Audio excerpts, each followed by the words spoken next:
All right, so we're about to start. So one of the first things is you never load a bad breathing or movement pattern. So the goal here with this Fountain of Youth type of training is to fix the breathing and fix the movement, and then and only then is when you're able to allow weight, load into your breathing patterns. If you breathe over 20 breaths per minute, you need to slow that down and correct it before you actually start to train. And one of the best ways that was shown to me to teach you that and get you about to the 5 to 6 breaths per minute is what I'm about to show you right now. So most of us have heard of breathing diaphragmatically, which means to breathe into your belly. One of the easiest ways to do that is to lie down on the floor and then put your head like this. And the goal is to breathe and press your stomach against the floor. So I'm going to do it 2 times.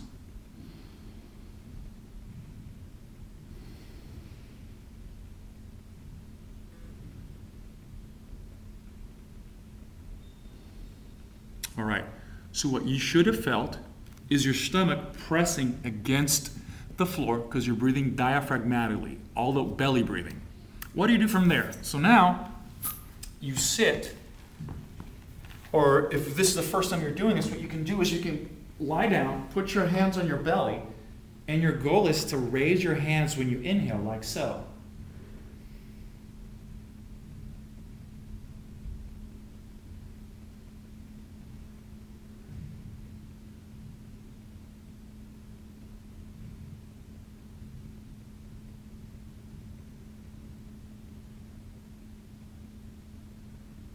Okay, good. So if you're following along, that probably has already coaxed you to slow your breath a little.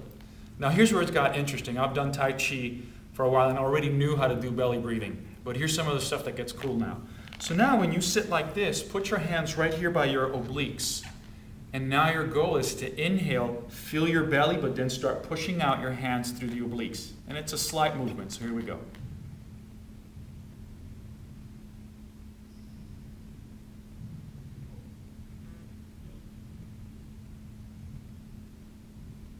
So that was one. I'm going to do a second one. So inhale.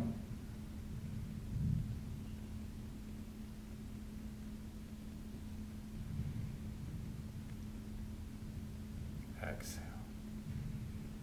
Okay.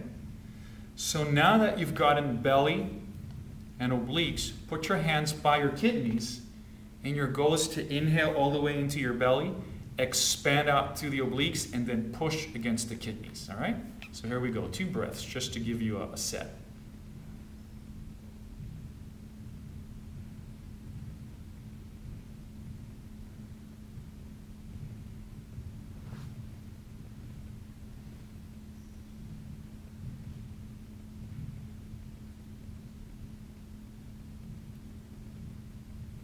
Good.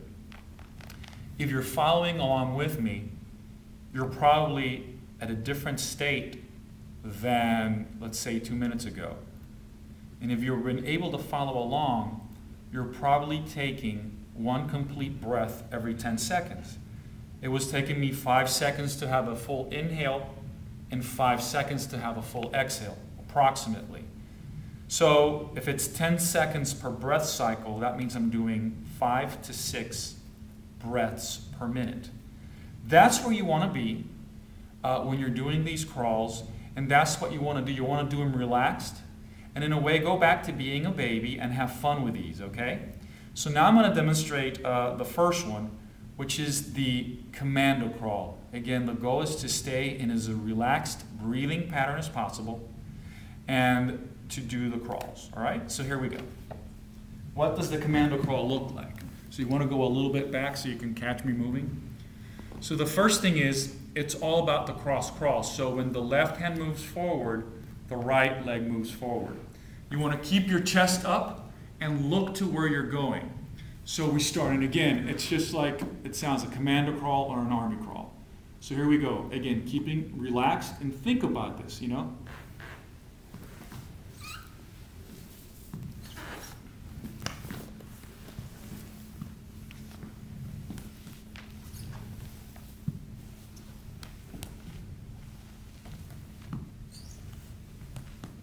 Now, you also have to practice backwards. When you do it backwards, turn your head over to the side of the arm that's going back. So if we're here,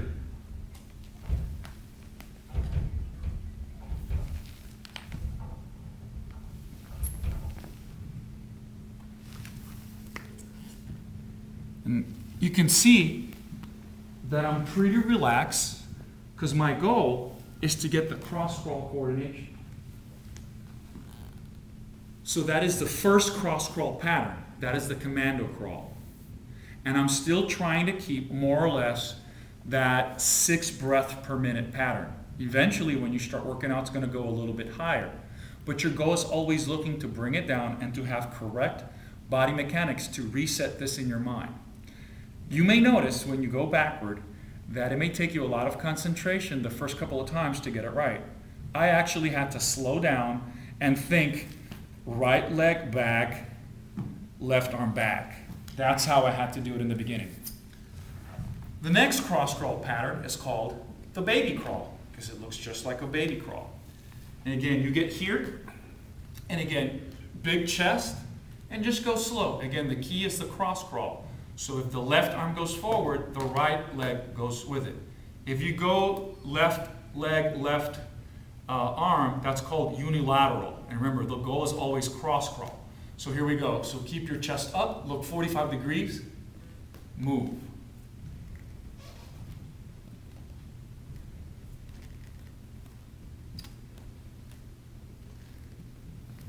And of course, you got to do it backwards as well. And go slow. The goal is the cross crawl. Look backwards over the arm that's going back.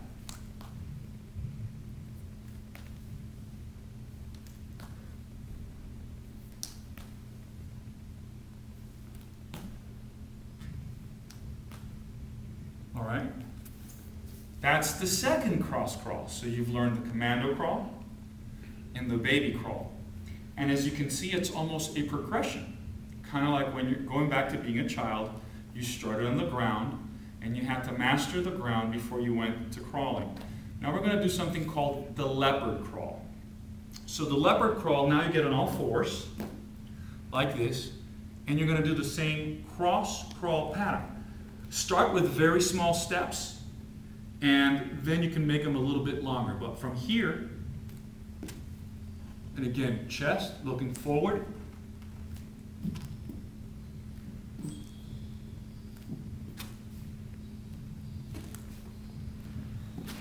And of course, you got to do it back. The leopard is the only crawl where I don't look back, because when you look back, it tends to affect the hip, and it's going to drive it a little bit to the side. So the leopard is the only crawl where I stay looking forward. As you can see, my focus is on the cross crawl, and I'm still breathing pretty relaxed. Hopefully you can see that the goal is to tie back all these connections into your body about how to use your body. It took me about 2 days to get the backward cross crawls looking smoothly. So if you don't get it right away, that's okay. Finally, we go to the king of the cross crawls. All you need is the Spider-Man crawl. And to be honest with you, the only thing I did for 8 weeks was the Spider-Man crawl in my workouts. All right? So here's the Spider-Man crawl. In the Spider-Man crawl, it starts out like the leopard crawl, but when you come out, the knee goes out, and you drop your hip as low as it will go.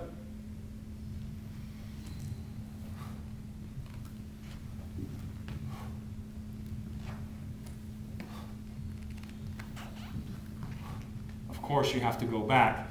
The best way to do it is to start the movement with your head. Turn your eyes in the direction you want to go.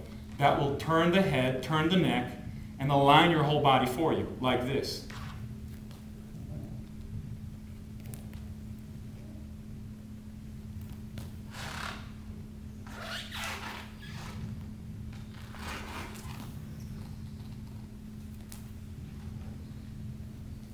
That's the Spider-Man crawl.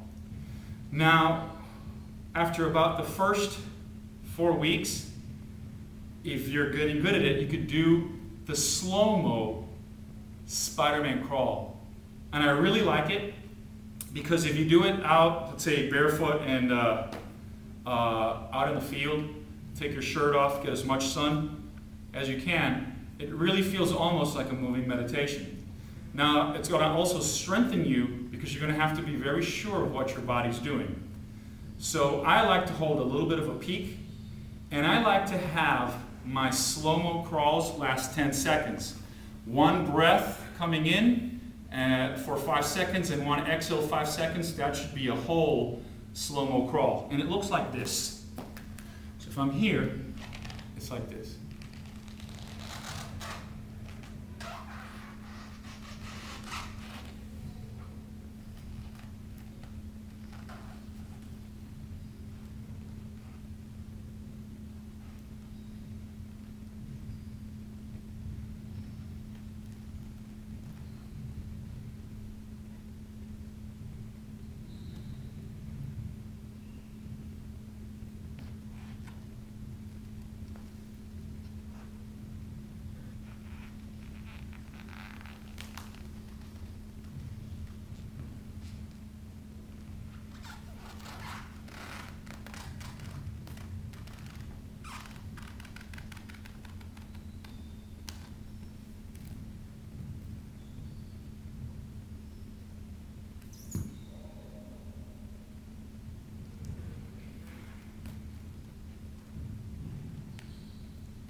All right, so those are the 4 crawls. You saw the slow-mo, which I did basically for the Spider-Man crawl. And then there's a recovery technique, which we call systema walking. And what does that mean? It means you walk very conscious of the cross-crawl pattern. And I found out that the best initial rhythm was 2 breaths in, 3 breaths out, matched to your footsteps. What does that mean? I'll show you. So when you finished your sets, and I'm going to explain program design a little bit later on, systema walking means that you match breaths to footsteps. And in your mind, you're very conscious of the cross-crawl pattern. So immediately to recover, one of the best patterns I've found is 2 inhales and 3 exhales. So trying to inhale through the nose, exhale through the mouth. So when you see in the program it says it's 2 minutes of systema walking, it means that you're going to do this breath pattern or whichever one is most natural to you to recover. So inhale, exhale.